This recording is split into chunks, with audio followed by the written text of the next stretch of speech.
Solo budget, what's your take on this? 15 billion worth of voided transactions. And we've had this conversation. And sometimes this is done.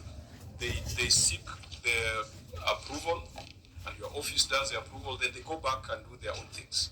And it's a way of stealing public funds. Thank you, sir. Could I say something, Chair? Yes, Senator Young. I know this is historical, but my chair, I can tell you that is the reason why, you remember the questions that we've been asking, that Kisii County has got 672 voided transactions. It looks like this is something that has been set up for, and I would want the Auditor General to give us the reasons why they think this has happened. And number two, I really would want, Chair, the Controller Budget to come and answer those questions to us.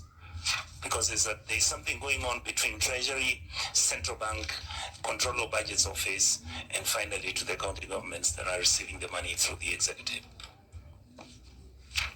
Controller Budget? At the Controller of Budget, we only receive the successful transactions in the exchequer requests. So the voided transactions happen probably after. So those ones do not make their way to the Controller of Budget. However, we expect that the voided transactions are authorized. They should be authorized. So maybe there must be an approval process at the county level voiding the payments. Could I ask a question, sir? Senator Young. Excuse me. How do you, I know, I've already heard what you're saying. That's what I'm saying. I also wanted the Auditor General to talk about it. How do you void payments for 15 billion shillings and then you pay through some others? This is what is, I'm actually baffled. Could you try and explain to us what you've discovered? Thank you, Chair. Looking at the voided transactions, some of the reasons is one, what they have explained, that a payment has been processed through the process up to IP. However, that approval for the final payment has not been granted either by COP, to lack of funds. Again, a payment that we categorize under this are those payments where a payment is processed. However, wrong details can exist, like a wrong name, wrong account number, and therefore it bounces back. Excuse me, Chair. So the three reasons you've given that are most likely supposed to be consequential out of this exercise, in your simple, common Wananchi's language, what can you explain to me is actually happening to these transactions? Because number one, you cannot pay something that doesn't have the account number that is proper, isn't it? Number two, if the payment has been authorized and the fund and the requisition for payment goes to the Controller of Budget's office, if the money isn't there, because you see, if MIS doesn't ask you to file a requisition if there's no money. So the argument that the reason why this was actually being voided was because there was no money doesn't make sense. But I also know that if I took, like we have the case in Kisii County where the budget was mutilated, where the Controller Budget flagged out the budget which had been mutilated, which means the code that is supposed to be used for the payment of this money doesn't exist. I can see you are smiling. I'm with you now. Is that the true story? Yes. I'll see you are smiling. These things now, we know them. So begin to tell us exactly how we are losing money in our counties. We don't want you to play with us. Many of us are well-schooled, we are accountants, we are forensic experts, the whole of this team. And this has nothing to do with what is happening at the county, because this is like 4 years ago, the governor wasn't there. Can you tell us and tell Kenyans what exactly is happening when you have those four hypotheticals? Proceed. Chair, I may not have a case that I have proved, but in relation to the amounts that are on discussion here, the 15 billion is patching up of payments towards the end of the year with anticipation that the exchequer release, the exchequer money will come in. And so come the end of the financial year, that money is not forthcoming. But these transactions have been invoiced through the process. And therefore, for you to close the financial statements in the system, these transactions have to be cleared. And therefore, the way they clear them... That is one hypothetical. Give me the other three. That is the one everybody uses. Oh, it was exchequer releases, exchequer... No. Give me, why do you think somebody would actually stop payment of 15 billion shillings? Honorable Chair, can the finance experts from the county answer that? Because this is the system that they use on a day-to-day basis. I'm having a problem even with the county because you had said there was no documentary evidence provided to support authorization and reasons for invalidation. The county says it is attached. We can't see it. We can't see it. Governor, why did you choose not to provide that to the Senate? Because I'd really like to see that authorization to invalidate 15 billion or to void 15 billion worth of transactions. I'd really like to see that. Yes, I want to see who has authorized it, who requested and who authorized. Chair, in your response, you have said the authority to void transactions has been provided. I'd really like to see that. Yes, Chair, I can confirm that this was provided to the auditors.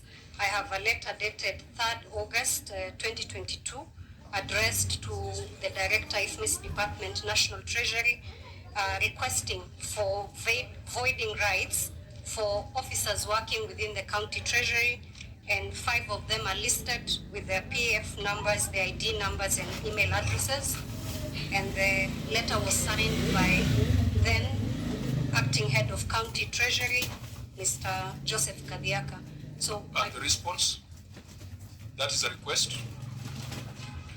So normally in practice, Chairman, once a letter is written, I've not seen a response back from IFMIS indicating that the rights have been granted. Usually within the stipulated time of 7 days, they issue the rights, and once the officers access the system... And 7 days would have fallen on the date of election. They're able to deal. What was happening on 3rd of August 2022? Chair, usually for clearing systems, again, based on experience. No, what significant activity was happening in August of the 7 days from 3rd of August, those 7 days that you expected to get response? What was happening in the country? There was an election. Yes. Yeah, but I cannot fully ascertain the happenings then. But why would one choose to void 15 billion worth of transactions on election week? Usually, Chair, the National Treasury grants an extension once the financial year comes to a close. On 30th of June, not in August. Sometimes, Chair, it runs up to at least a month or two after that's a completely different matter. You are saying authority to void transactions has been provided, but you have described to us a request to void transactions. Correct. And that's why I'm saying I'm very curious to see who granted that authority and when it was granted. And meanwhile, on 3rd, so I'd like to see when it was granted. Thank you, Chair. And also, Madam CEO, how I would have wished that you actually gave us the lists of the voided transactions and where the payments were supposed to be, and who was subsequently paid after that. The chairs, they do that. I'll want the CEC to explain further. You see, I understand, with the kind of even pending outstanding liabilities that are there. 100B. Accountants will put things on internet banking, hoping that they can be paid. At the end of the financial year, everything that is not paid is voided. This financial year, the specific one that we're talking about, there was an extension from July towards the end because of the late exchequer release.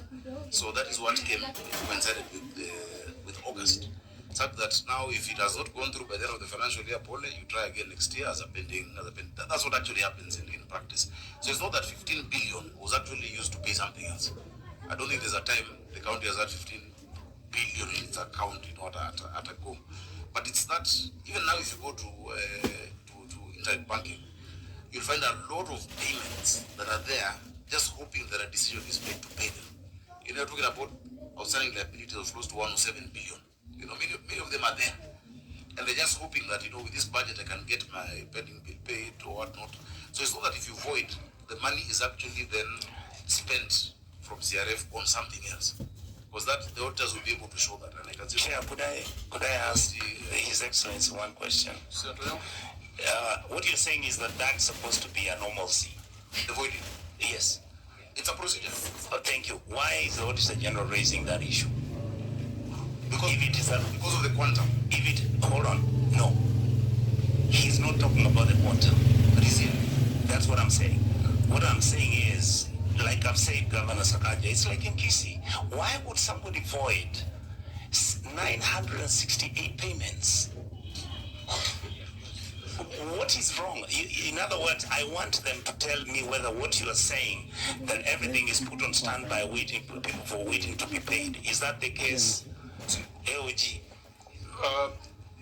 Members, I do not want us to engage in speculation. What needs to be presented by the county is evidence on the authority to void transactions, which so far has not been proven. But if we put together the coincidence of the dates and what was happening, even if it was year-end processes, National Treasury, do you allow them to go all the way to August? Thank you, Chair. First, Chair, allow me to say, with the request for voiding, that one is proper. And Chair, I've always been saying that payment in accounting is continuous. And to avoid this issue of delayed exchequer, we usually advise county government to continue processing up to IB level. So, if at the end of the financial period, then the exchequer has not been released, the only best way to do it is to seek for approval to void. And Chair, on the question you have asked whether we allow, issues of voiding is not standardized. It depends with the needs of a county government. So the county government can request for voiding even in August or even in July. It depends the need that has occasioned the county government to request for such a facility, which we give temporarily and gross. When they make the request, how do you action? Do you respond? Is there a user change request form that is filled? Because that must be part of the controls. When they make the request and the request is approved, they are able to see it in their screen, the person with that right. I think the reader can... So why do you make them right when you do not commit anything on your part as National Treasury? Of course, the letter is marked for action to a certain officer, and once that one is done, a communication is made through the IFMIS. If the person with the rights check the screen, you will be able to see that the rights have been and they can print that. You are there. I think the Treasury is failing counties. Any change in access rights, ideally in a properly in a proper ICT governance environment, if you're going to change me from an ordinary user to a super user, there's always a change request form, and that happens even in small organizations, perhaps even in the office of the Auditor General. So if those persons whose names were on that letter, they wanted them to have higher rights than what what they already have. Ideally, there's supposed to be a change management procedure or a change request form. So I think on this matter, let's have a conversation to find out what the Treasury ought to do, the controls that need to be in the system, what the COB needs to do, and then we can have a holistic proposal. But it does not take away the fact that this 15 billion, in terms of voided transactions, is a smoking gun. And we might want to ask people with greater capacity to find out whether those voided transactions, there are some, was meant to defeat the Office of the Control of Budget. But I think there's something the Treasury ought to do. There's something that needs to be put in the system, but there's also some duty of care on the part of the county. Chair, point of information, if you will allow me, sir. Certainly. It will take me 2 seconds. Chair, I've done a lot of research on this matter, and the information I've been given is that voiding of transaction is deliberate. Normally, you will find the original budget would have been tampered with, so that when the payments are going to be made, the reason why anybody would void that transaction is because they want somebody else to be paid instead of who had been given the code number to be paid. Chair, can I make a request on behalf of the people of Nairobi? Because I can see time is moving. That there are very critical items in this report that I had hoped at least to hear from the county government. I have pointed out some of them. I just request that you prioritize them in the interest of time, so that at least there can be a conversation around projects as well. Okay, so then let's get out of this. Yeah, but you've really awakened my mind when you mentioned the date and what it was close to. Possibly it was being voided to defeat me, in August 2022. If the allusion is towards the election time, August. Are you saying you are supposed to be paid from that source? That money went to, yeah. But I think the information you can get, Chair, because I understand that and I can see this concurrence. Also, look at just the statements, the bank statements in that period about the amount of money paid out from the county. You can be able to get that, you can provide that. That's on CBK, and you see. One thing, for instance, Chair, that I'd like to just bring to your attention. Every year, on top of avoiding this, there's supposed to be refreshing of IFMIS users. That the old users on IFMIS are removed, and then new ones are assigned. I found 2,000 users on IFMIS. Chair, 2,000. 2,000 what? 2,400 IFMIS users for Nairobi County. Even there people who've moved, and so I removed all of them just this last financial year, so that every sector can have the specific number required with the different stages. But you can imagine 2,400 users. And that time, you remember, procurement was also money. So procurement is money. You have all these users hanging around in cyber saying, what are nikufinyie, payment yako, That is why I left this Senate to go to become governor of Nairobi to sort out these things. Because that was the situation. You cannot have all those users. Somebody can create a procurement process from scratch. At River Road, get an LPO, you create even things that are not even on budget. Until the delivery note is done. Today, we're on e-procurement. Everything from the beginning to the end has to go through that process. And if there must be an exemption, in situations where you need to do it manually, it must be approved in cabinet. Governor, let's leave it there. I think we've got a live matter that the ESCC, I think it's in court, must have been in Kilifi, where the persons with rights to the system created transactions and made payments in the middle of the night because of unfettered rights in the system. So there must be a conversation around that, using the Kilifi case as an example and the Nairobi case. So I think members will have to deliberate on this and maybe come up with some proactive recommendations. The next one is irregularities in procurement of transferred services. Yes, that is close to me. On that one, there's a question that Treasury must answer. Because automatically they should remove this. What was happening with Nairobi? We come to that. We agree with you. And that's why I said there's something for CFO to do, something for Treasury to do. and something for the county to do. The next issue is irregularities in procurement of transferred services. And I think the key question the Auditor General is asking is that while health was transferred, the county still made an award for supply of drugs for 75 million to 2 companies, but the supporting documents have not been provided. Governor, your response on record does not answer the query by the Auditor General. You're saying it was a pending bill to KEMSA incurred by Nairobi City County. Give us the details of what was supplied. Give us the details of the invoices. Give us the details of the payment vouchers. Otherwise, we will say that this money of 75.9 million was stolen. CFO.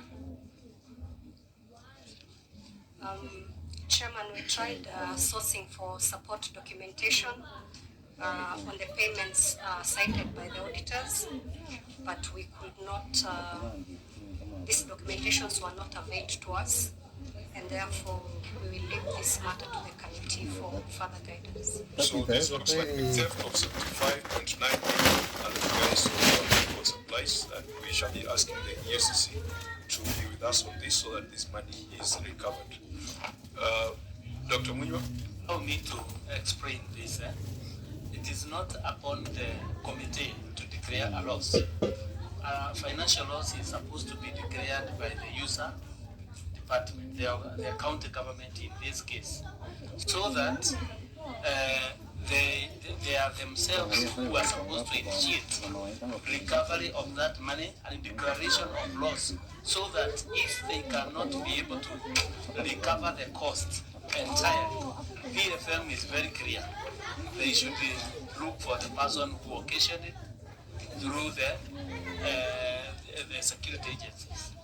I agree with you, Dr. We shall direct the county executive to take measures to recover the lost funds.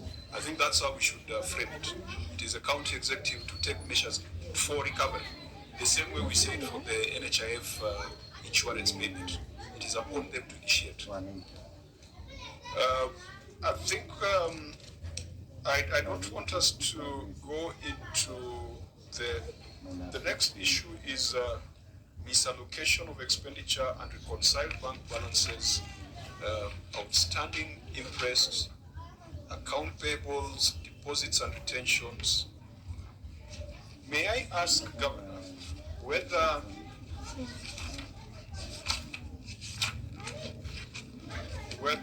the signatory to these financial statements,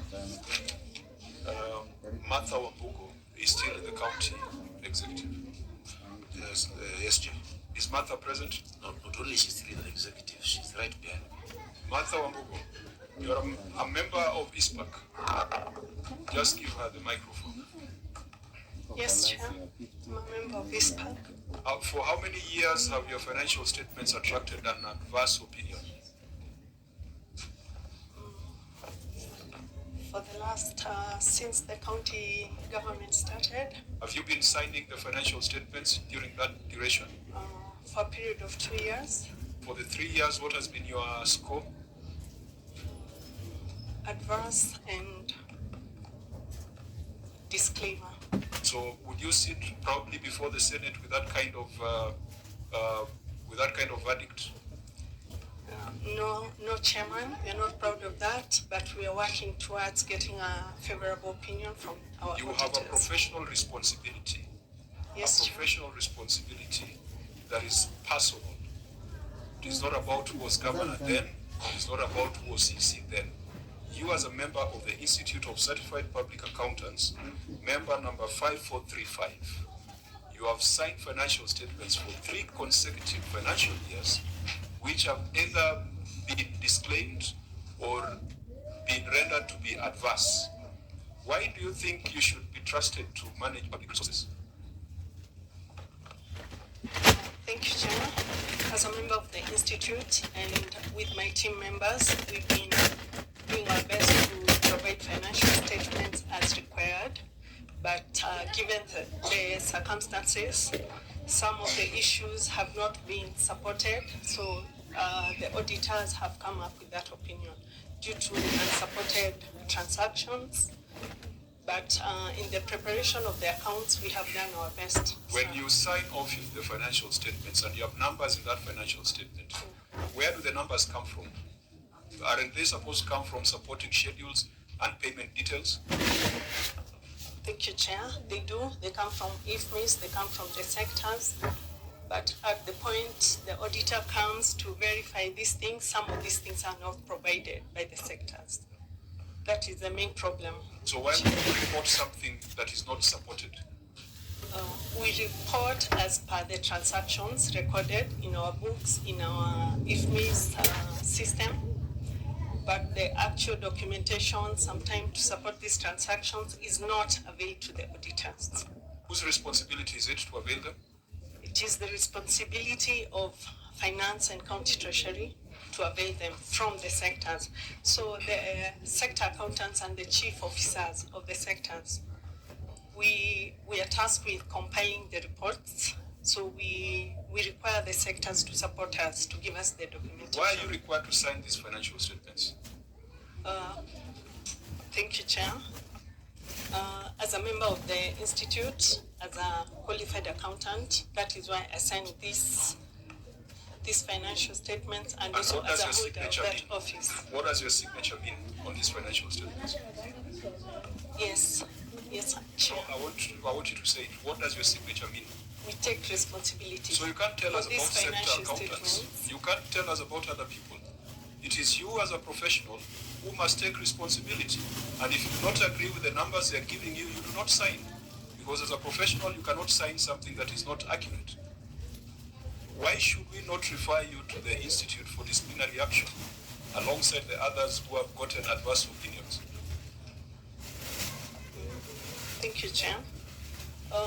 As I said before, as a sector, as the finance sector and the county treasury, we compile the figures from sectors, from the state, from the IFMIS, and our vote books. Then we demand the supporting schedules from the sectors. And the best we get is what we prepare for the auditors to look at.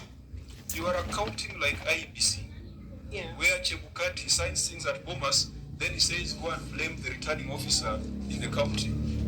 That's a sham we have seen in our elections. We cannot accept that from professionals. Can I ask, Chair, you spoke of circumstances. Which years were you? Which years have you signed? 2021 and 2022.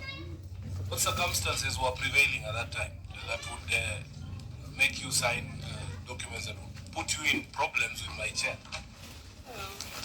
When we prepare these financial statements, Chair, we prepare them with the best information we have received from sectors. As county treasury, we compile the statements from all sectors.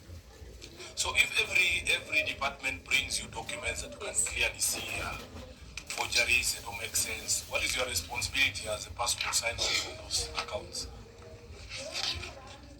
Thank you, Chair. Our responsibility is to confirm the information we get from sectors.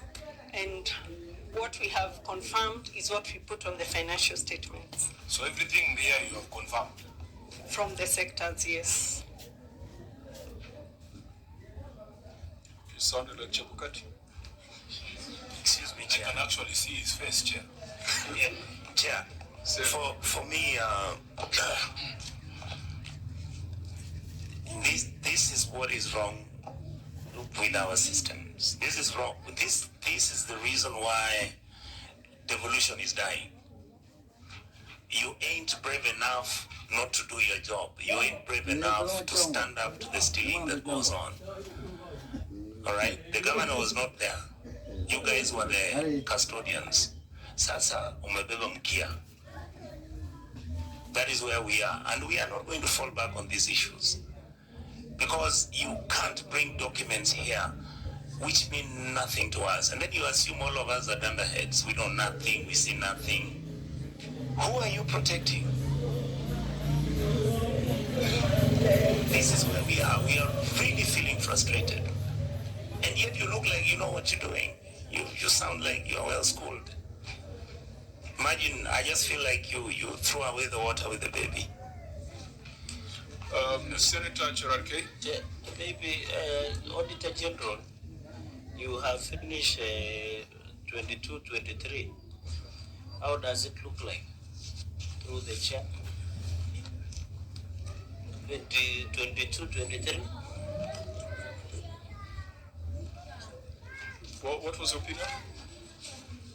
Chair, the opinion is adverse. Again. And again, it's the gracious lady who signed the financial statements. No, Chair. Who signed this time round? Governor, you may want to tell us who signed the financial statements for 22-23.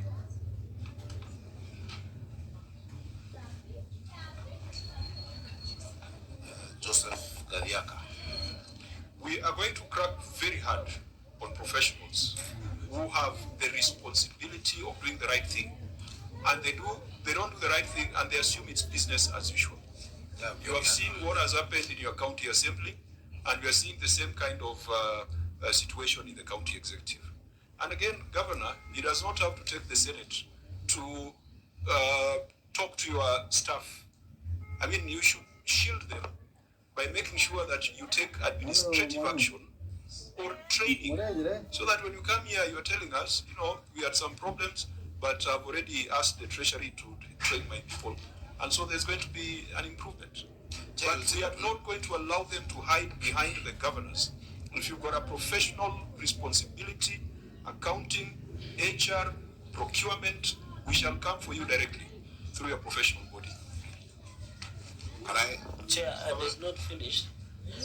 Maybe before the governor speaks, Madam Mother Wambuku, you are aware if this was a private sector, this has to have formed the ground for your sacking or firing from the entity.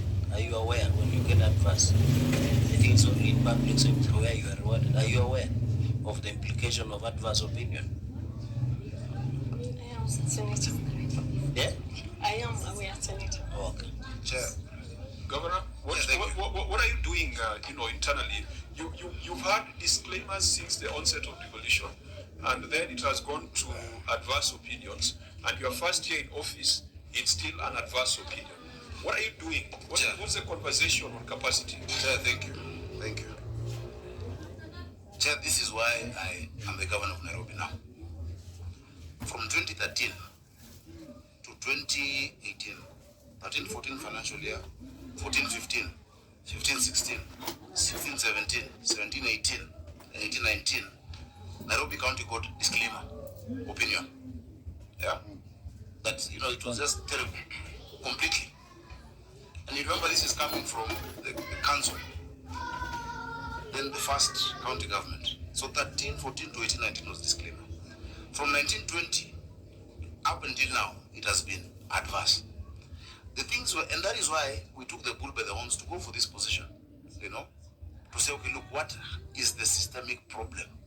For you to have an adverse opinion, there are many things that are carried forward over the years. The story on pending bills will always be in every audit report. There are things that are carried along that you need to find closure with the Office of the Auditor General for it to move. In fact, it is in this time that Nairobi has gotten its first ever qualified opinion on anything. That is the liquor, the alcoholic drinks, the liquor board. The report for 2023 is qualified. Chair, those are the improvements that we are making in the city. You can't imagine that would have come in after 6 years of disclaimer and then adverse, that I would just come and wave a magic wand and suddenly becomes qualified. The improvements we're making, for instance, I've told you about the if misusers that we were having. I've told you about e-procurement. The using the revenue reporting modules that are on IFMIS, modules that have never been used. If you have time, we can take you through exactly what we're doing to improve, to make sure now the next financial year becomes better. Of course, the first one, when you get in, you find it's the same people doing the same things, carrying on the same issues. Those changes are made as you progress. The chief officer, for instance, became chief officer in February of 2002-2003 financial year. There was a chief officer before that. There was an entire structure before that. We've been doing trainings. We're talking to these professionals. We're paying for them the continuous professional development. So I think in a matter of time, because it is one thing to really want it to change immediately, but the practicality of it, the magnitude of issues that we deal with in the county, you know, and I would even allow my chief officer to speak about some of the improvements we're making. It takes more than 19 months, Chair. And I'm sure even the next audit will start looking better. If we already moved qualified, by the time we're done, we will have an unqualified report, Chair, possibly even in the next 2 financial years. I'm the one who proposed, Chair, as something that also the Auditor General took up, yeah, the reporting matrix on implementation of audit requirements. And they took it up and said, look, this is a template that they want to actually have counties developing. Because the reason for audit is to improve systems. The reason for audit is to see where there are loopholes that could be used by those with, you know, bad intentions, and how you close those audits, whether it's a system audit, the financial audit. And that is why I said that matrix for implementation of audit proposals needs to be filled internally by ourselves. Before I came in, Chair, even the internal audit committee was not there. I was able to constitute it. I was able to resource the office of internal audit. They were not being listened to. In fact, many of them, when they came to my office, they said, it is their first time to enter that office. These are people who've been there from the time they were mayors. They've been there. They've never seen the office of a mayor or a governor. But people I'm working with every single day. So it's a process. I can see the progress. It might take a while to catch up in terms of the reporting, but the Office of the Auditor General can confirm to you that there are serious improvements in a lot of these issues. And maybe that's why many people in different quarters are not happy. When you remove all those users, when you remove the people of Hewa who are used to getting 150 million or some of these payments, we're saying are clearly unsupported to facilities we clearly don't know, they will not be happy with that, Chair. But we must do the right thing. And my team knows, and the professionals, yes, that I'm not carrying anyone's cross. Everyone will carry their own cross. Thank you. Your professional responsibility. Don't think that because the governor can explain his issues that you'll hide behind him. The other day I was, I think, at Osotsi's committee when we were looking at this report on alcoholic drinks licensing. And I said, look, even if it means calling whoever was there then, who was protecting someone at that time, they must answer to it. And I've told them you should never be told to do the wrong thing by anyone, even invoking the name of the governor. So that progress, you know, if we were to get a session to look at implementation of audit proposals, how do you close an issue? An issue is unresolved. You said yes, it's unresolved. I've agreed it's unresolved. How do we close that issue? How do we, you know, bring closure to it so that we improve that system? You know, that is what then let me stop you there. Account Chair. With this committee, we are naturally cynical because you have seen a lot of theft, and so sometimes, unless it is proven that it is not deliberate, we take a view that people are out to fleece the county governments, and professionals must take that responsibility.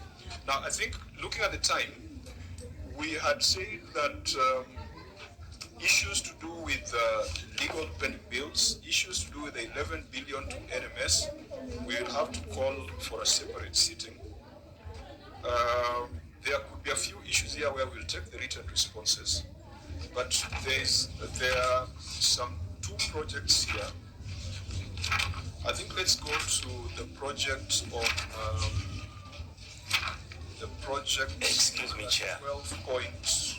I believe under the standing orders we are past 5 o'clock. The house rises at 6:30. Okay. So okay. We are still within time. Thank you. So let's go to delay in installation and commissioning of machines. Vice Chair, let's look at these 2 projects, the printing press and the weights and measures implemented by Kitty. Printing press, Auditor General, what was your observation? I think this needs to be read out.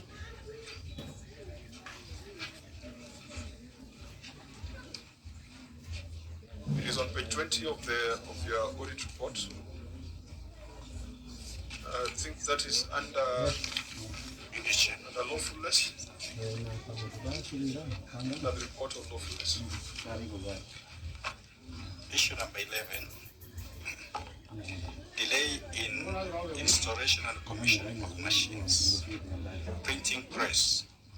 Review of records provided revealed that the county procured 4 state-of-the-art printing press machines at a cost of Kenya shillings 51,297,261 in the financial year 2016-2017.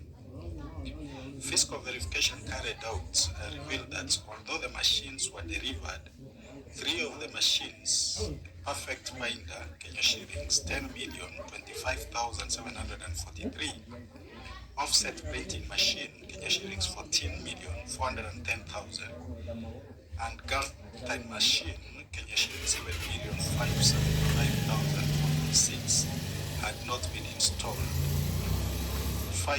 5 years after their procurements, management's explanation was that the machine's height was more than the height of the ceiling of offices in Nairobi City Hall.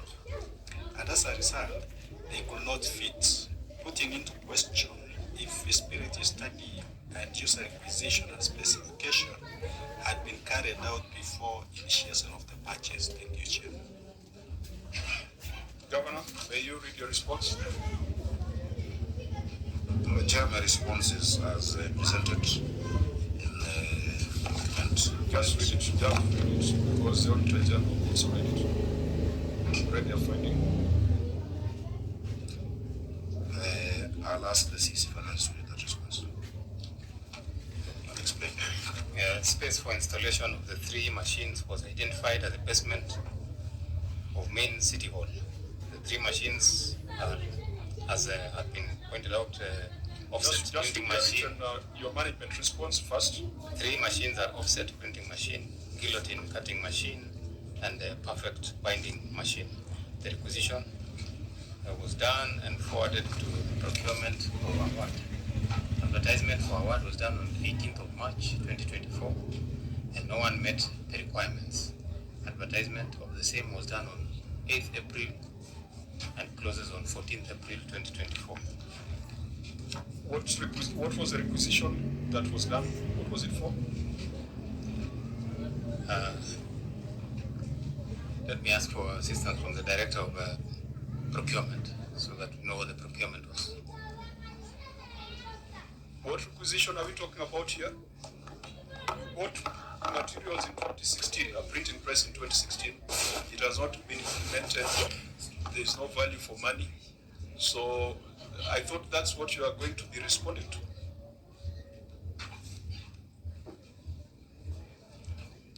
Chair, the machines were bought,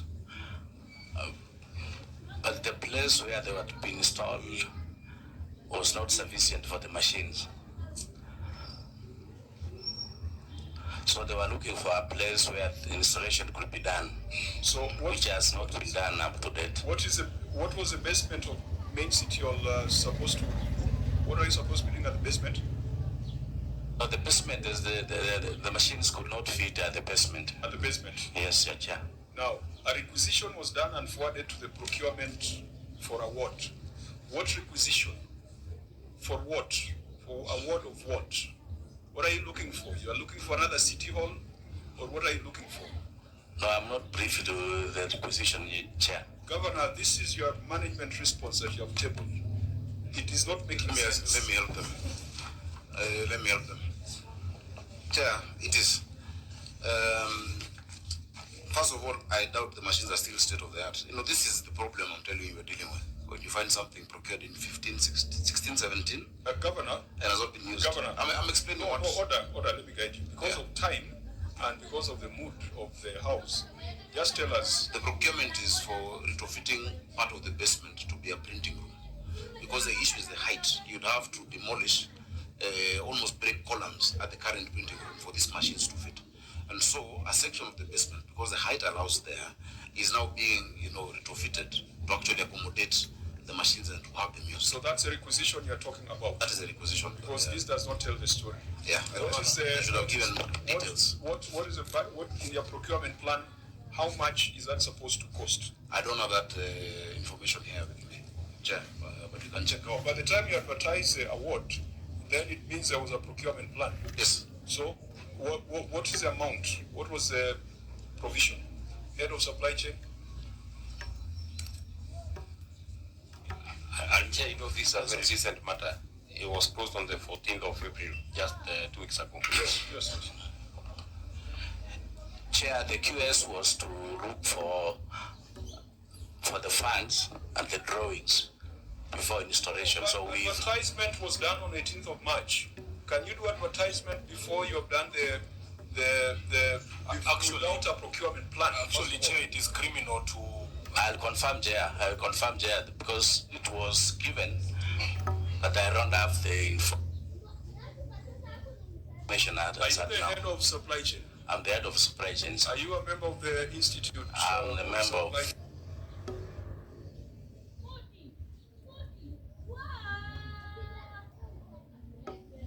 Managers. Yes, Chair. So the same concern about professional responsibility that we put to the member of ISPAC applies to you.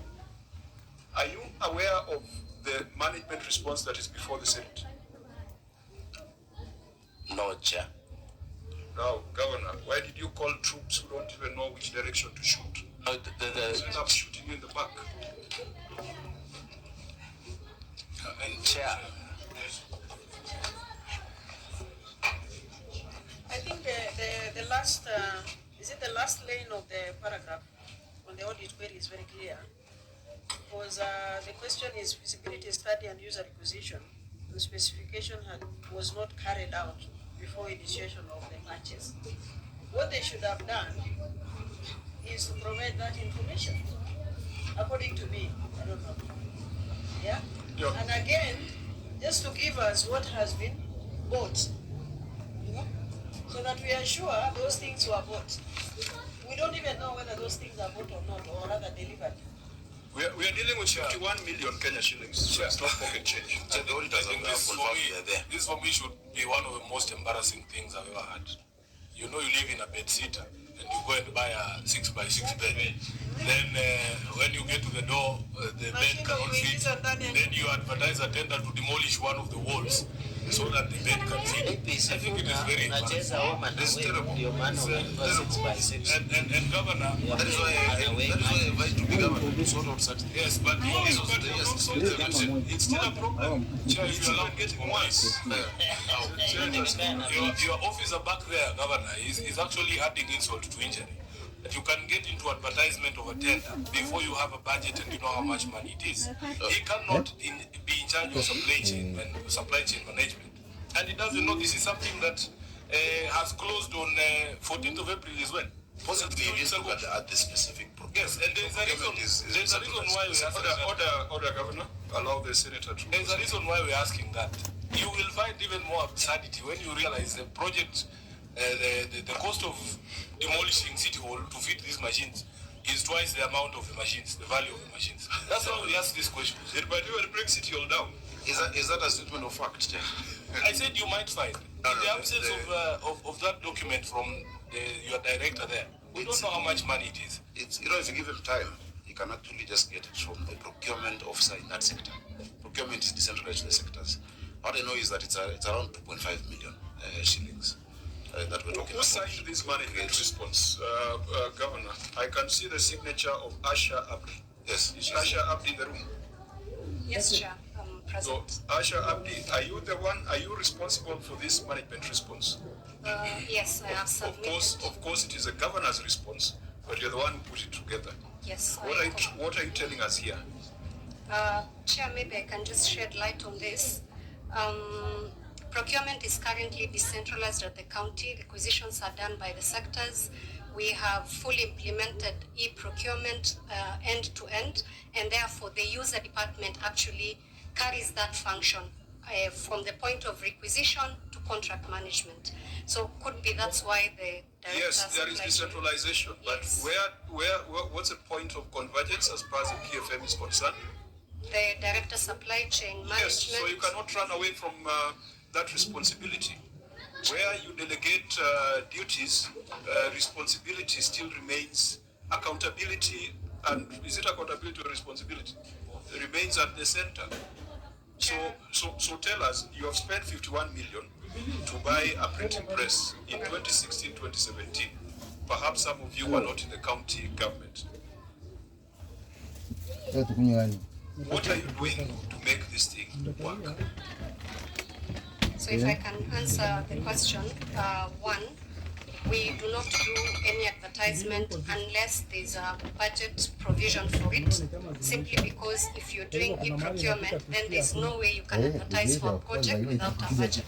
So the budget for this project is actually 2.5 million.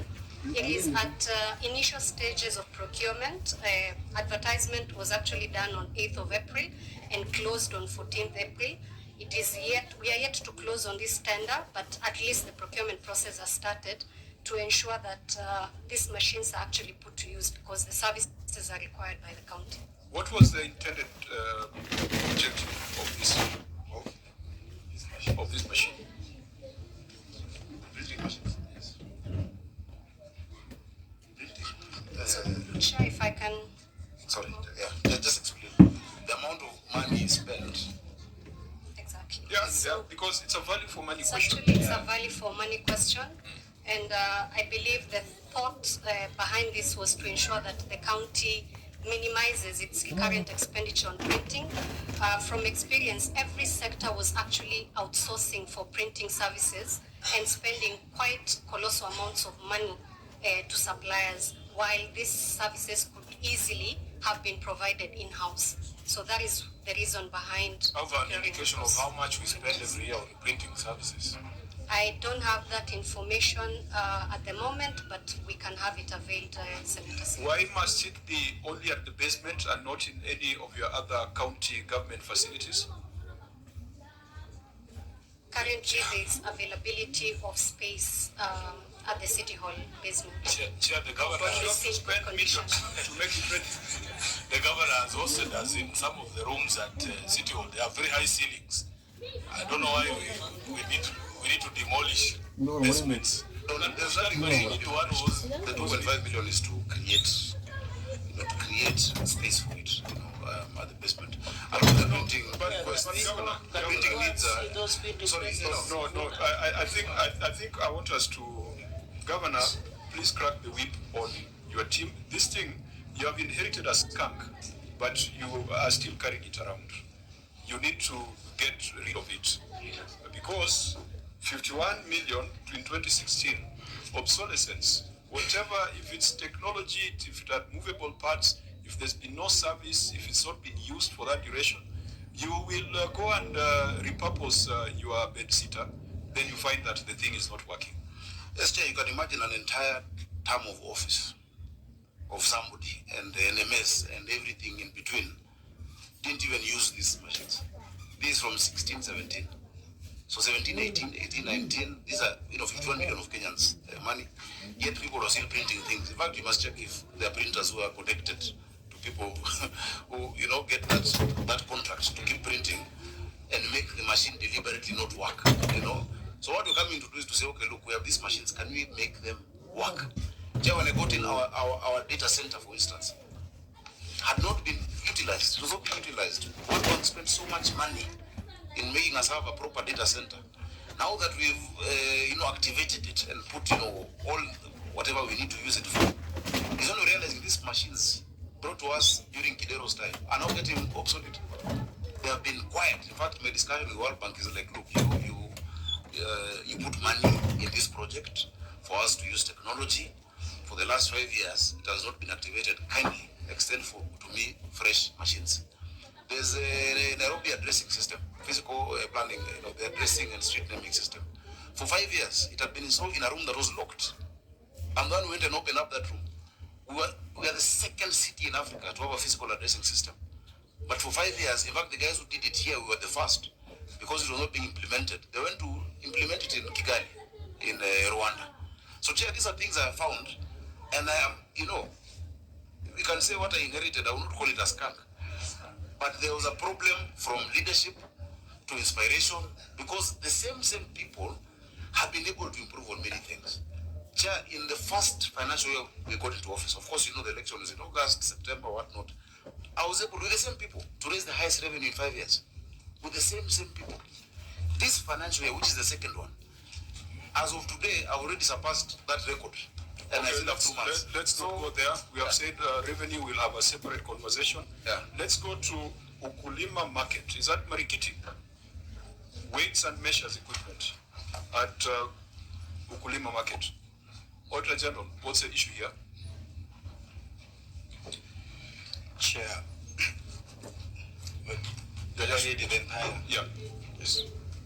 So during the year under review, management paid an amount of Kenya shillings 17,206,000 in respect to supply, installation and commissioning of weights and measures equipment at the Ukulima market. The installation works commenced on that 1st May 2019 for a period of 3 months.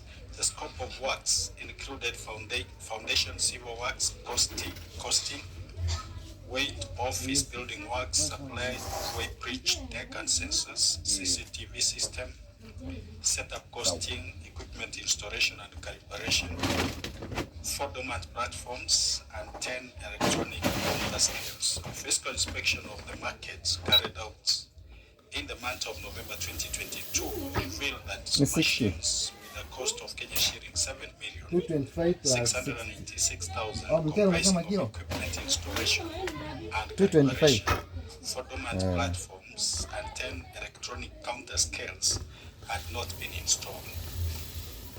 Further, it was observed that the partial machines which have been installed did not have enough space for vehicle to negotiate corners, since the entry point to the market was occupied by a private developer. Further, the market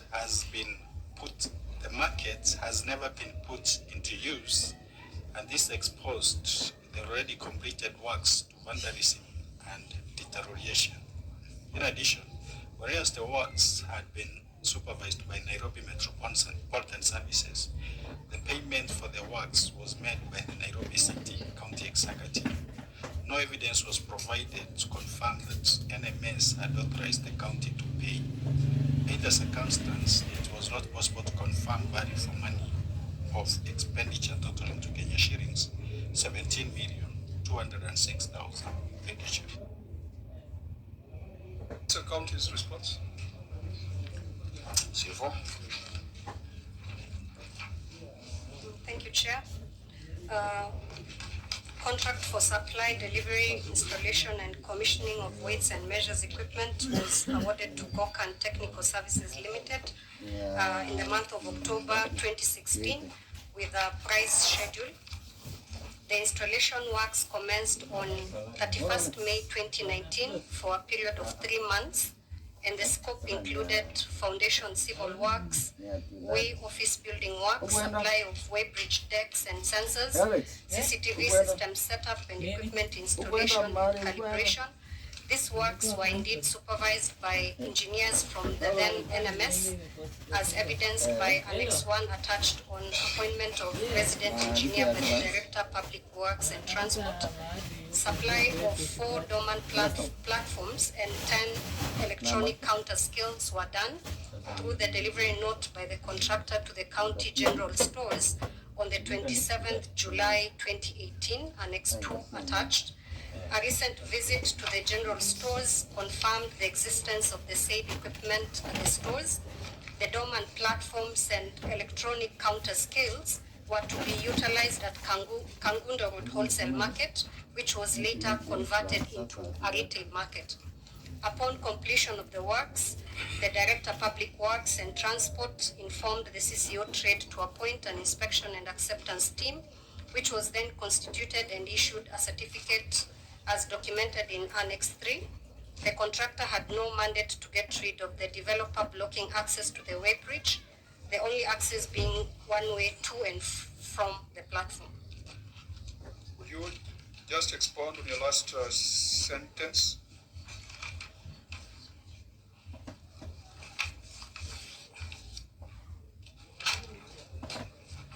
Chair, the last sentence, the last paragraph, basically just highlights appointment of an inspection and acceptance team to ensure that those supplies were actually delivered at the last stores. sentence.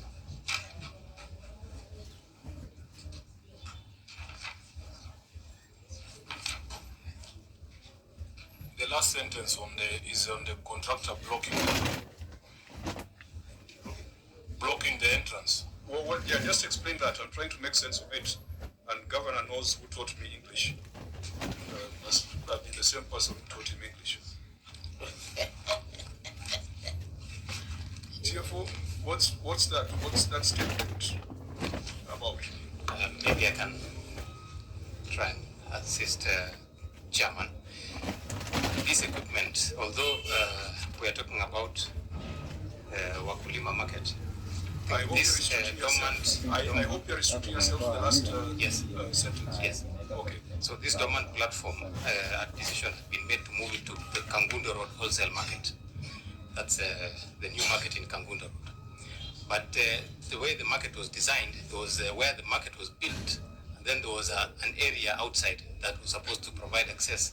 But there was a building there that I think there had been negotiations about how it could be gotten rid of.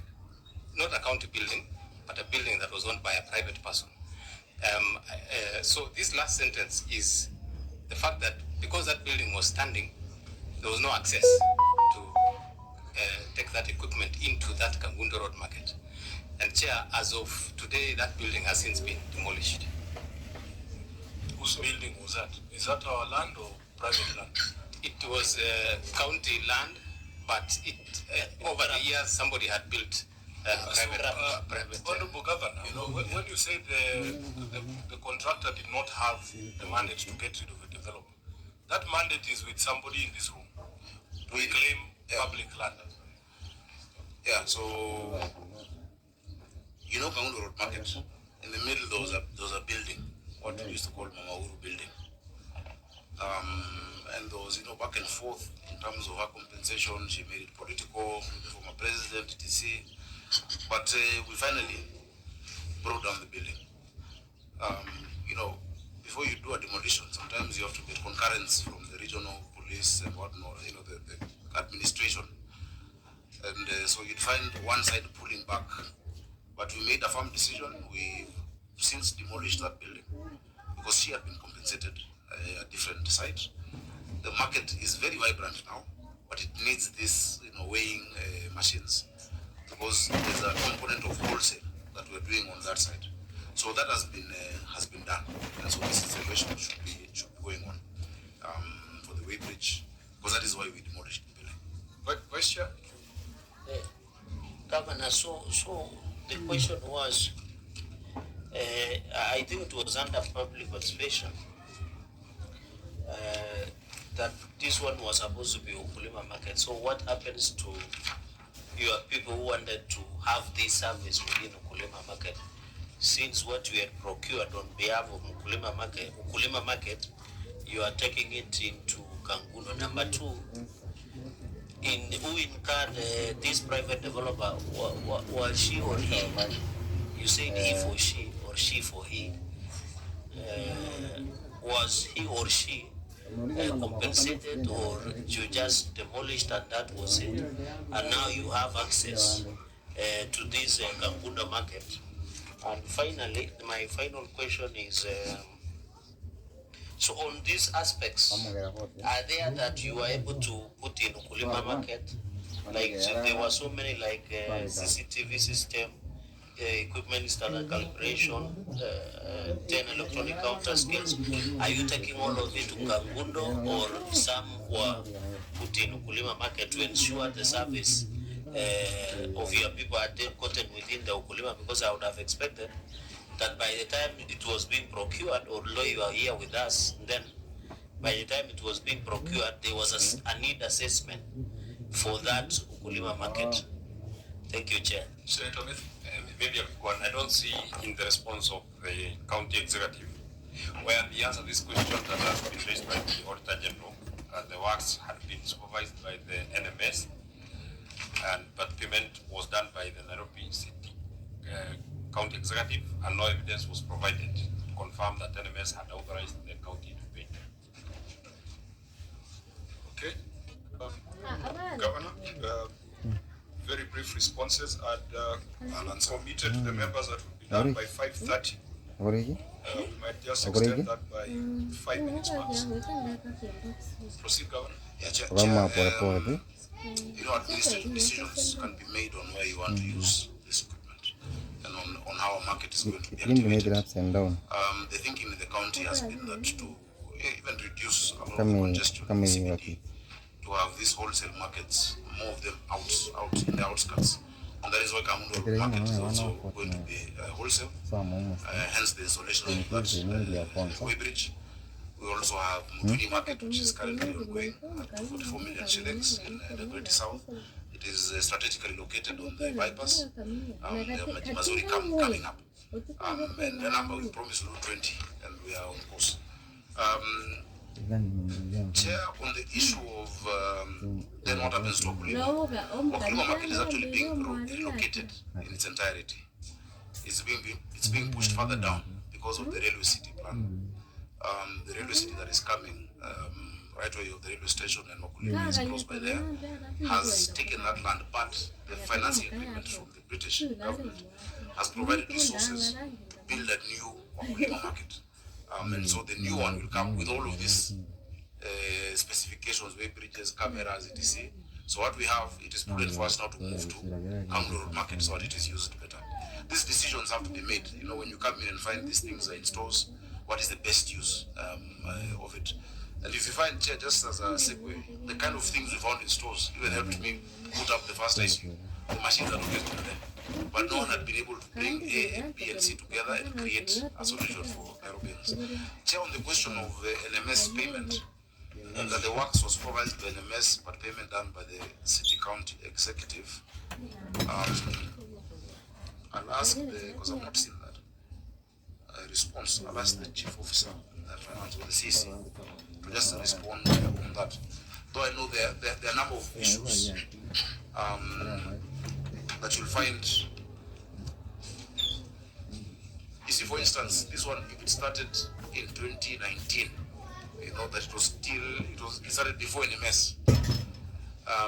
And it's an ongoing contract that has been contracted by NCCG. Some of these contracts were not innovated. There was no deed of innovation to move them to NMS.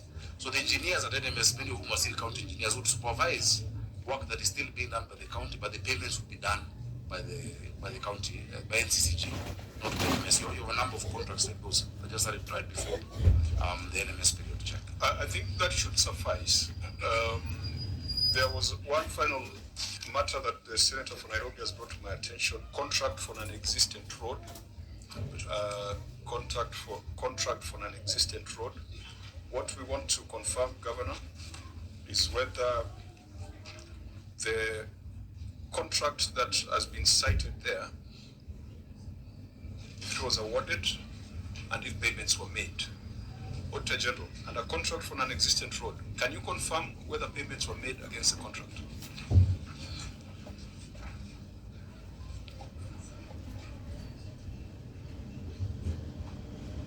You have cited contract for an existent road. Chair, there is no indication that payments were made when the contracts were entered into and signed. So contracts were executed without mentioning the specific roads to be done. Exactly. It was an open check. Governor, can you confirm whether payments were made on this contract? As the Chief Officer Works. This actually is finance because it's all development.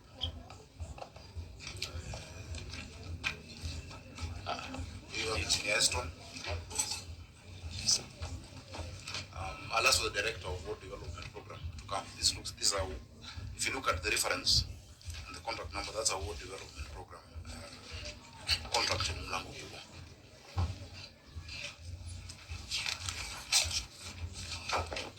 Just confirm whether payments were made for these non-existent roads. That's what I've asked. Is it the gentleman joining us now?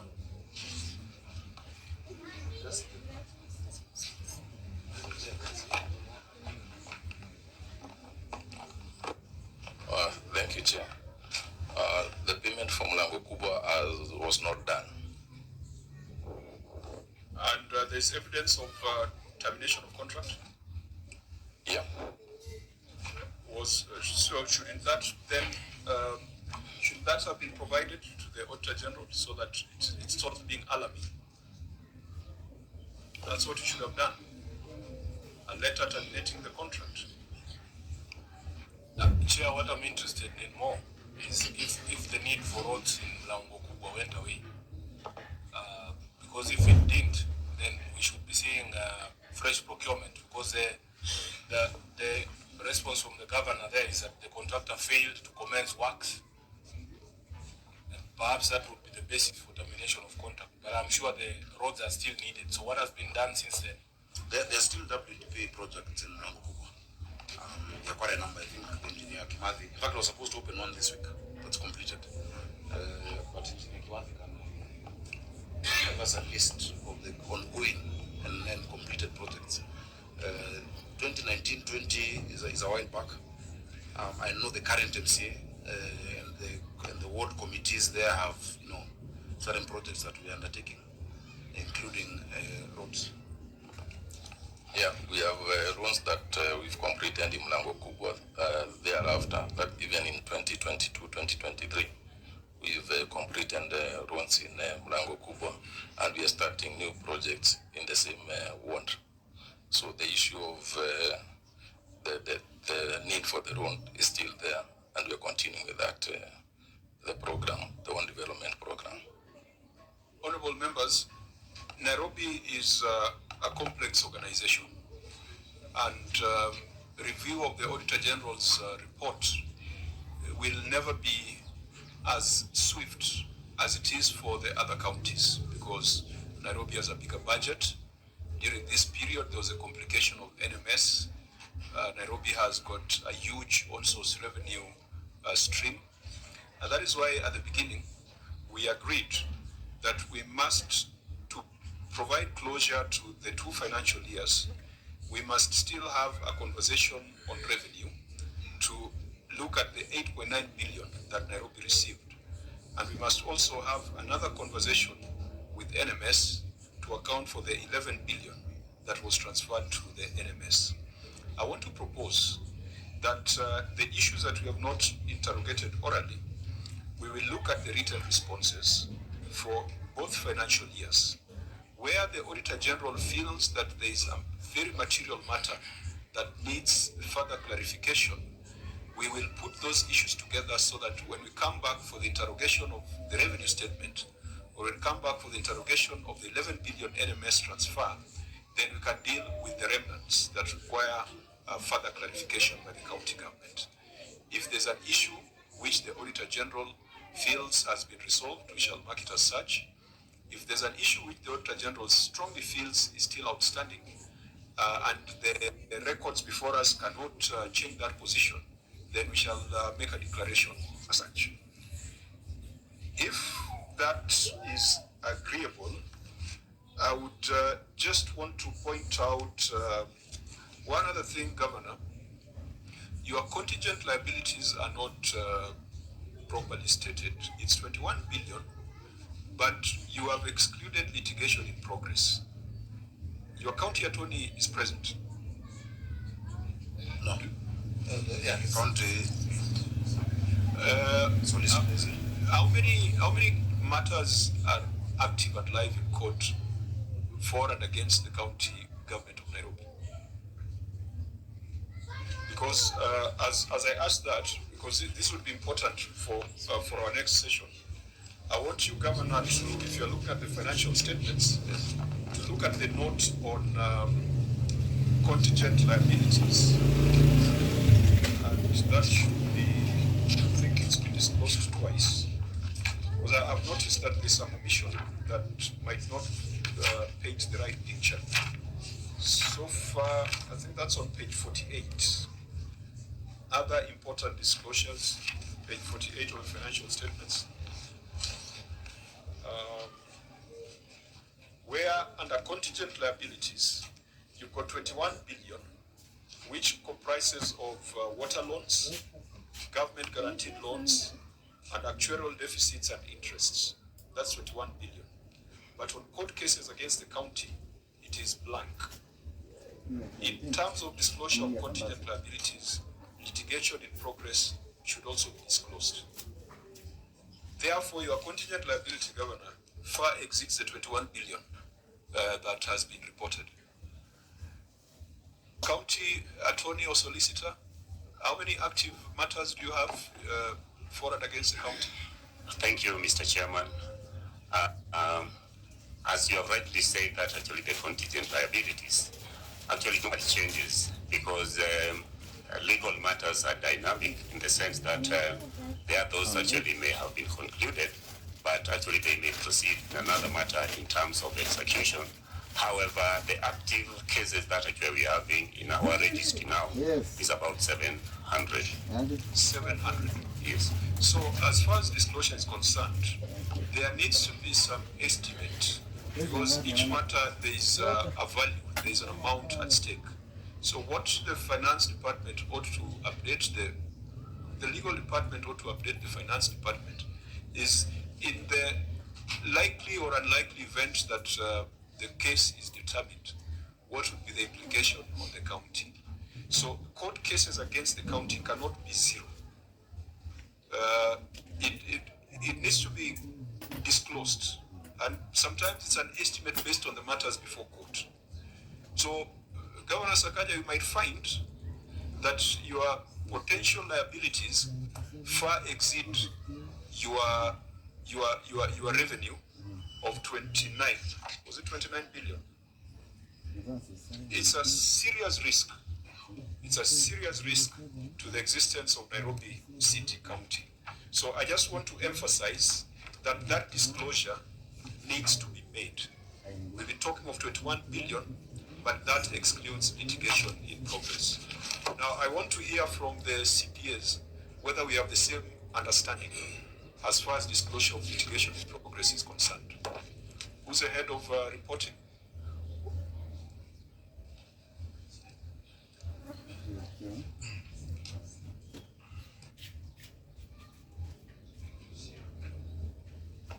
Thank you, Chair. The 21 billion pending this for legal, these are determined cases. Some of them are decreto sums and garnishee orders. But what we have currently on ongoing cases, these cases are not qualified, and that's why we did not include them in that particular year. Auditor General, how do you treat litigation in progress?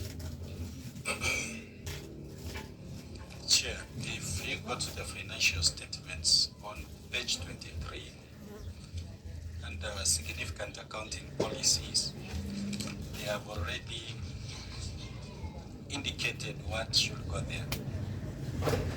One of it, if I read, is a possible obligation that arises from past events and whose existence will be confirmed only by occurrence or non-occurrence of one or more uncertain future events, not wholly within the control of the entity. So rightfully, if there are cases in court that might have a financial implication, they should be disclosed. You are also a member of the institute? Yes, Chair. Yeah, because some, even under that note, some of the contingent liabilities may arise from litigation in progress. So you might be talking of 21 billion as having been determined and established, so they'll be in account payable.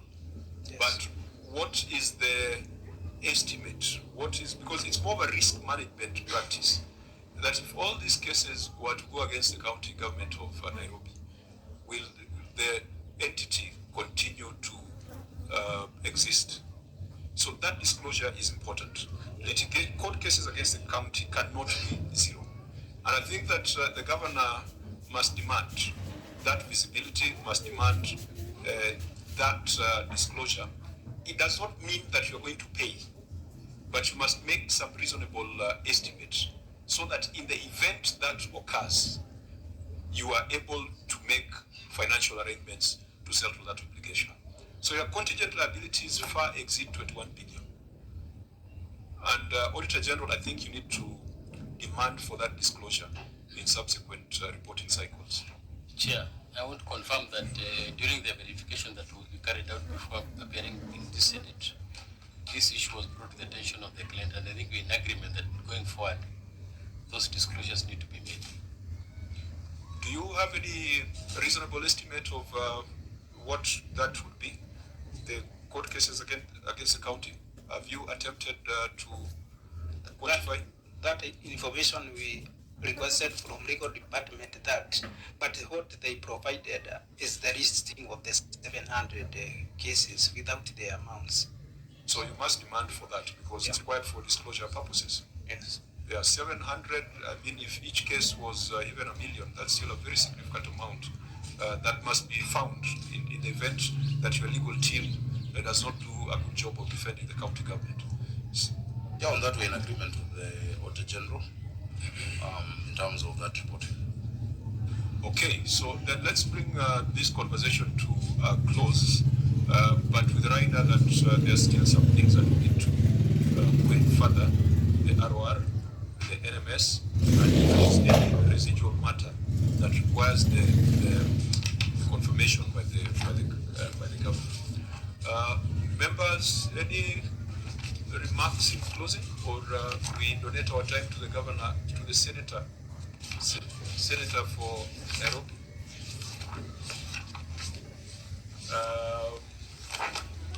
Yes, I'm good.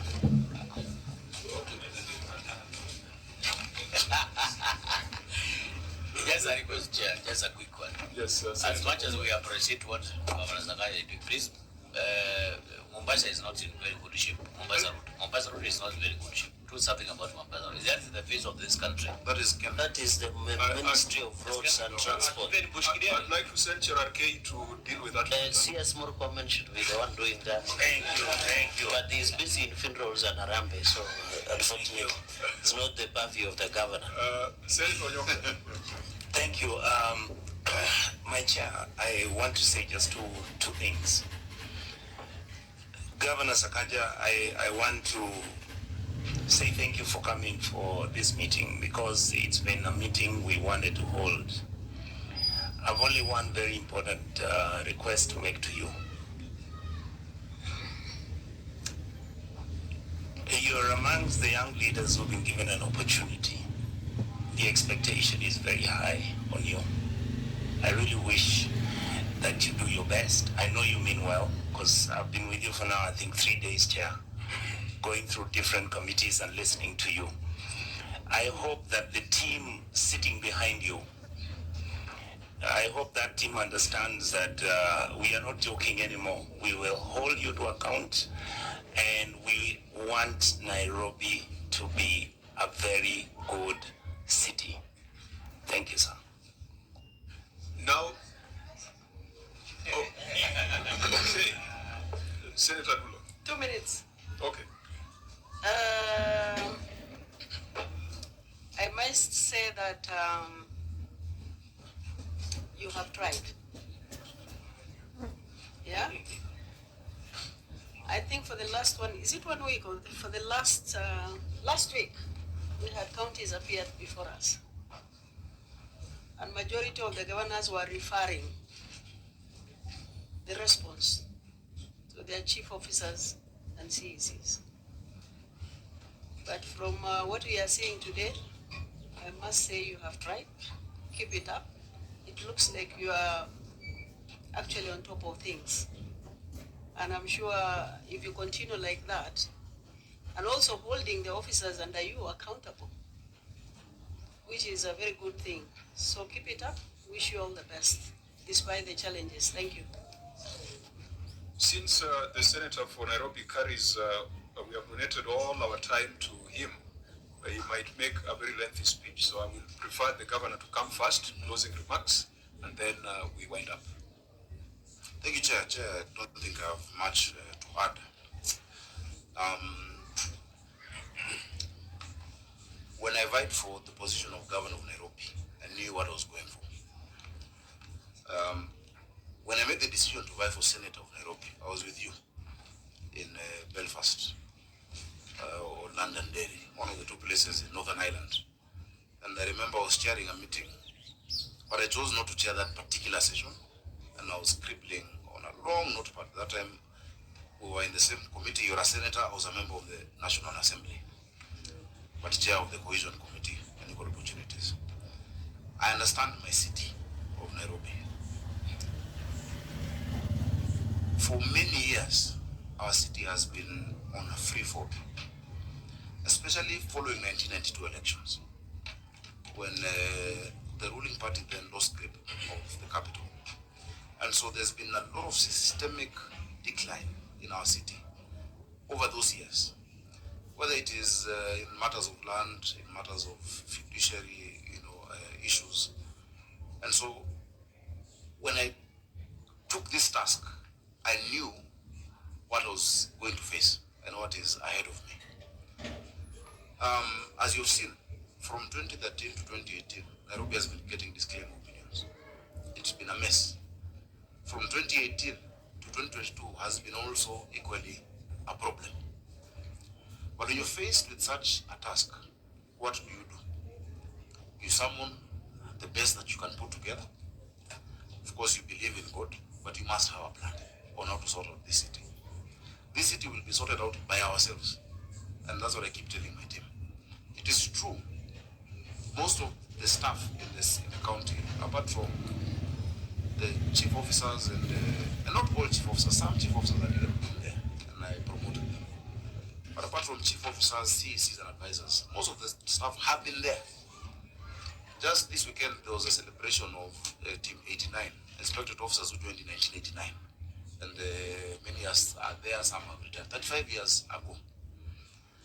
To bring change, there is no instant thing you can do. It is an ideal situation, but there is no magic wand that is waved to change a city like Nairobi. But I'm happy that I can be able to track progress that we've made, significant in many, many areas, whether it is in healthcare. In healthcare, we have things that have never been seen before. Nairobi had no ICU. Kenyatta is what used to be seen as ICU. We have now more than one intensive care unit. The lifts at Pumwani last worked when I was born, Chair. Now they are back working. Our ladies can go to theater. We've introduced the position of CEOs in our hospitals. And there's been transformation because we just had boards and medical superintendents. Medical superintendents are doctors. And so sometimes they may not look at the holistic nature of running a hospital from the gate to the customer service, to supply chain, to the issues of human resource, to technology. Those changes are taking time, but they're being felt. In 10 years, from 2013 to the time I became governor, scholarships and bursaries in Nairobi were given worth 3 billion. But in less than 10 months, I was able to more than half that. We've given scholarships and bursaries 1.88 billion. People around this city who had never felt the county, they had never felt devolution, now are wondering, also, actually, my child can get a bursary thrice a year. It used to be given once in 3 years. Now it's given 3 times a year. Every term, 2.5 million first term, 2.5 million second term, 2 million third term. 1 out of 4 children in Nairobi were not going to school because of hunger. Most interventions to deal with hunger had been focused in the arid areas. That's why even the department in the ministry is called nomadic education something. We said it when we were in the Senate that we need to do a feeding program. In fact, I'm very pleased that if you look at the answer that Senator Wambua had brought the Mang Beans bill, I spoke about how Nairobi will be buying ndengu from Kitui, which we are doing. Chair, in less than a year, we're able to build 10 kitchens. We're able now to feed 184,000 children every single day at 5 shillings. We've been able to get significant support towards that program. School enrollment has gone up from 250,000 to 310,000 just in the second phase of the school feeding program. In the third phase of that program, Chair, we're going to make sure, because we've now broken down to another 7 kitchens, we're going to make sure that all children in public schools are fed, and then the public schools become satellites to the informal schools, update schools. When I say Nairobi was on a free fall, there's no explanation why Nairobi has 210 public primary schools, yet we have 17 constituencies, 85 wards. If you look at maybe some of your constituencies in your counties, one constituency might have 100. But how do we sort out that challenge? Do we say, let us not feed these ones because we can't feed everyone? Today we've increased that enrollment. We're now building 5,000 classrooms. The national government committed, and they put 1 billion for classrooms. We have put 500 million, and every year 1,500 classrooms. Meaning by the end of this first term, will possibly have left more classrooms than I found when I became governor of Nairobi. So, Chair, the challenges are numerous. This is a city whose last master plan was done in 1976, the last physical master plan of the city, following the 1948 master plan. We have now gotten resources to do the next master plan of the city through the Millennium Challenge Corporation. And that's why in 2 weeks we're going to be, accompanying the national government to the US. NMS made an attempt to do those master plans. New plan is a foundation for planning, but that was not done. We have $60 million now just to do that proper master planning for our city in 12 months. And after that, we secured $700 to $800 million to implement it. A city that had not been planned looking forward, of course, would have the challenges that we see today, that there's no water. People are wondering, Chairman, why is it that the dams are full of water, but the water rationing is going on? And when you try to explain that, very few then understand that, first of all the water that we receive in Nairobi must be treated through a treatment plant. In fact, because of the rain in Katere Forest and the debris in the Chania River, our production capacity at Ngevu has moved down from 18,700 cubic meters per hour to 17,400. And that's why we're able to get NYS to go and clear, help us clear that. Because of that lack of planning, Chair, as I go to conclude, I know I've taken time, Nairobi had only 4 sources of this water that we talk about. 3 of them done by the colonialists. Kikuyu Springs done in 1904 to 1910, 6,000 cubic meters to the city. Ruiru Dam done in 1928. Sasumo done in 1958, 60 million liters per day. Those 3 were done before we got independence. When we got independence, the only project that had been done was Northern Collector, was Ndakaine, done between 1994 and 1997, producing 84% of our water. But it was done with a view of a population of the year 2002, which was 2 million Nairobians. So every day we get 525.6 million liters against a demand now that has gone to 900 million liters a day. What have you been able to do within this 1 year and how many months? Almost 1.5, or just slightly above, maybe 20 months to be exact. We've unlocked the first project that was being done after that period of Northern Collector 1 to add 140 million liters to bridge that gap of water. We have secured, and that process is now ongoing, support to do Northern Collector 2 and Maragua 4, which adds 220 million liters of water. But the next 1 million liters of water also must be looked at. Our engineers, for instance, at Nairobi Water have designed one of the programs at Ngevu, where we lose 30 million liters of water every day because of the filtration system.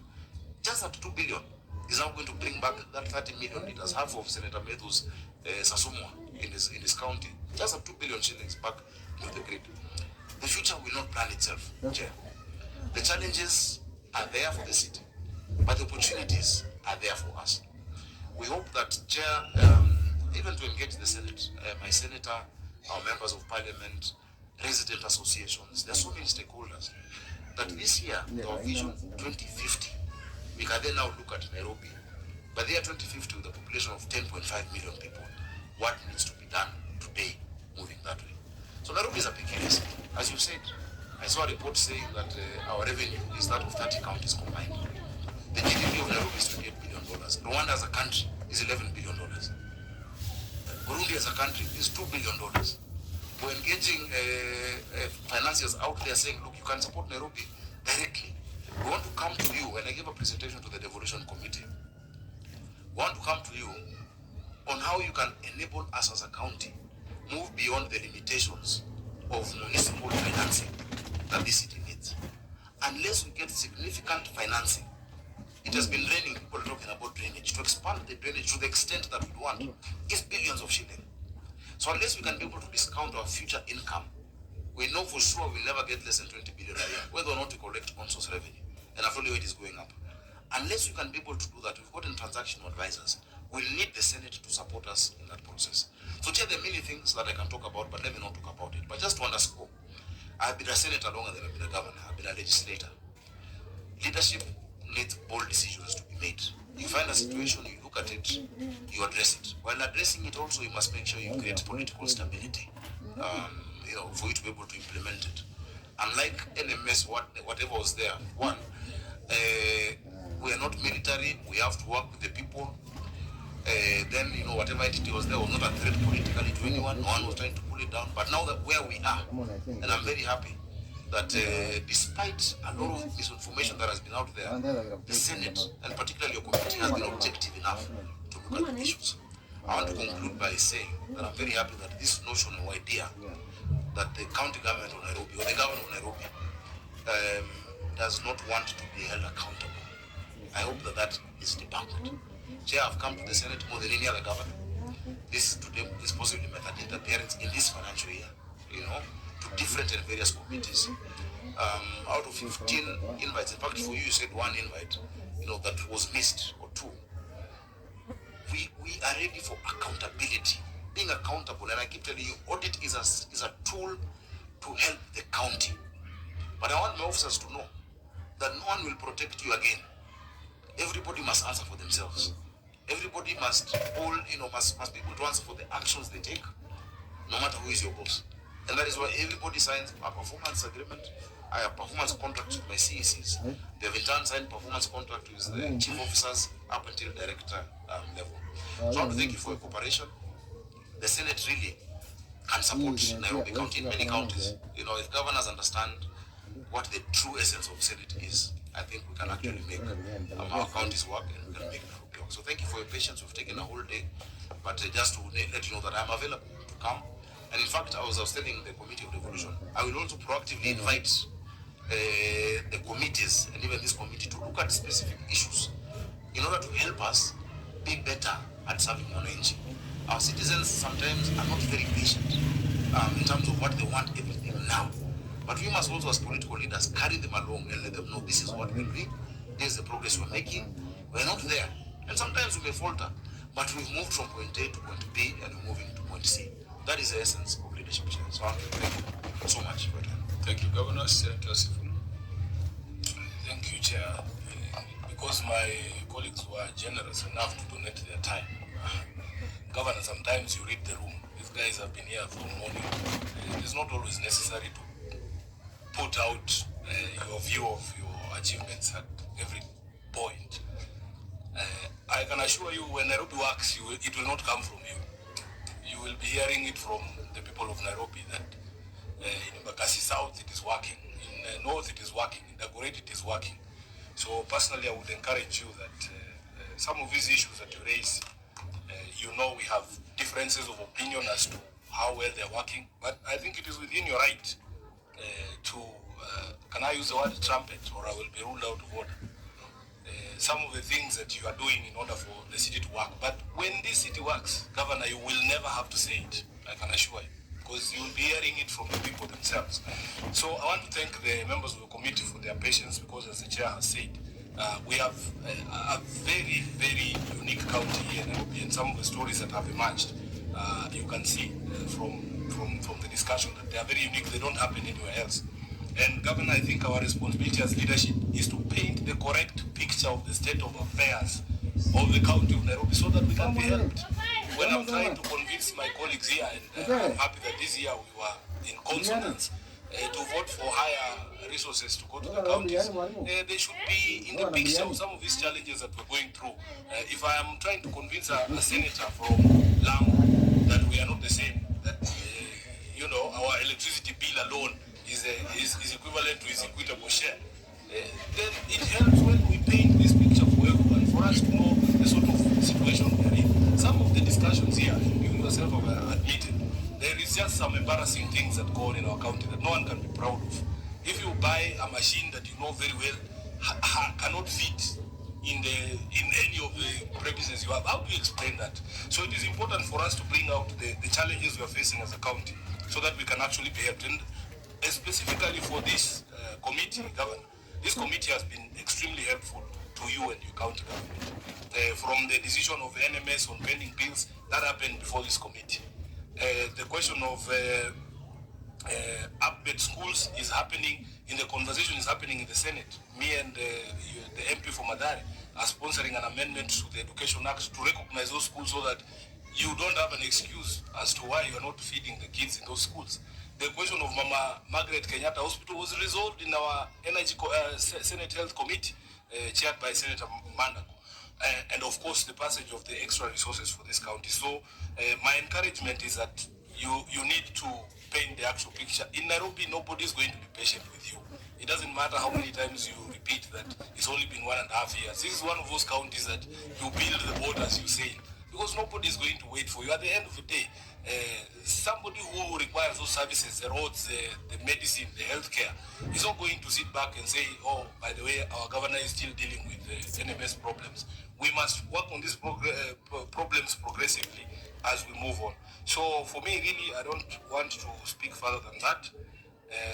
We just hope that finally we will unlock the formula to make sure that this city works. Thank you, Chair. Just to conclude it is to thank my members for their resilience.